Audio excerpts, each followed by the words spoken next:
Pasti kalian pada pecinta K-pop atau nggak mungkin lu para traveler segala macamnya pasti mau lah untuk berkunjung atau berwisata ke negara Korea. Tentunya pasti kalau misalnya kita lihat di TV atau nggak film, Korea itu benar-benar negara impian lah. Dari orang-orang yang cantik banget, ganteng banget, pokoknya benar-benar idaman banget lah. Dari kota-kotanya, wah gila cuy keren banget segala macamnya. Tapi di sini gue mau ngebayangin dan gue mau ngasih tahu kalau misalnya ada sisi negatif yang dimana lu jarang tahu kalau misalnya Korea itu ada loh hal kayak gini. Dan pastinya ini berdasarkan observasi gue ketika gue ke Korea bulan lalu. Hello guys, welcome in Bang Arya Jondong. Jadi kali ini gue mau sharing kalian. Mungkin di sini teman-teman yang pernah ke Korea tahu lah hal kayak gini. Tapi kalau misalnya ada yang salah atau nggak koreksian, itu boleh aja ditulis di kolom komentar ya teman-teman ya. Yang pertama tentunya tekanan akademik dan kerja yang terlalu tinggi. Bayangin guys ya, kalau misalnya lu bener-bener nih ketika lu menjadi warga Korea, lu akan benar-benar ditekan di pressure. Ketika orang tua lu itu menjadi dokternya, udah lu akan dipaksa untuk menjadi dokter. Ketika orang tua lu menjadi tentara atau nggak mungkin lu pengen menjadi bisnisnya, udah lu akan ditekan dari kecil untuk menjadi bisnismen, menjadi tentara, menjadi perawat segala macam ya. Walaupun lu nggak mau gitu punya hal kayak gitu. Makanya ya kalau misalnya lu nonton drakor itu benar-benar relate ya, kurang lebih apa ya, kisah-kisahnya, ceritanya itu tuh sama kayak ya yang ada di Korea. Cuman ya mereka dengan di syutingin mau ngasih tahu gitu kalau misalnya ini loh apa namanya khas kita, budaya kita kayak gimana masyarakat Koreanya begitu guys ya. Yang kedua tentunya jam kerja yang panjang. Ini mungkin lu akan ngebayangin kalau misalnya setiap hari lu akan kerja. Dan ini ada guys ya, beberapa perusahaan yang mereka itu menerapkan setiap hari kerja. Karena apa? Karena di Korea itu mereka itu bahkan sampai tua ya, sampai benar-benar udah umur 50-an, 60-an mereka itu ya bisa dibilang banyak gitu yang kerja dibandingkan di Indonesia.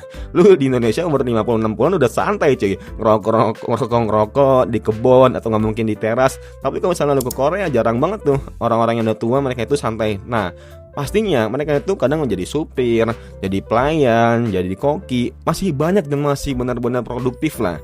Dan kenapa orang-orang bisa begitu? Karena utang-utang mereka itu bisa dibilang udah menumpuk dan untuk dilunasinya ya udah mereka harus kerja. Dan juga anak-anak mereka itu belum dibiayai. Dan kebanyakan mereka itu orang tuanya itu juga ngutang buat ngebiayain anaknya biar apa? Biar bisa sekolah ke jenjang yang tinggi. Dan tentunya gaya hidup di sana itu benar-benar tinggi banget guys ya. Walaupun lu gaji tinggi tapi gaya hidupnya juga tinggi. Apalagi ketika lu pergi ke Seoul atau nggak mungkin ke apa nih kota yang inilah pokoknya. Gue lupa Seoul apa ya. Kalau Seoul gue nggak Jepang ya. Nah kurang lebih seperti itu guys ya. Yang ketiga tentunya ya tingkat kesepian dan isolasi sosial yang menurut gua sangat disayangkan. Apa ya guys ya, kalau misalnya orang-orang kayak depresi atau nggak mungkin orang-orang yang kayak kekecewaan, khawatiran, mereka tuh kayak tingkatnya itu terlalu tinggi itu, terlalu benar-benar memikirkan masa depan yang dimana mereka itu belum bisa ngontrolnya. Nah sedangkan di Indonesia masih santai cuy, pengangguran aja masih santai ya, masih benar-benar nikmatin hidupnya segala macamnya. Dan tentunya ya dengan adanya hal ini gue sangat bersyukur banget tinggal di Indonesia.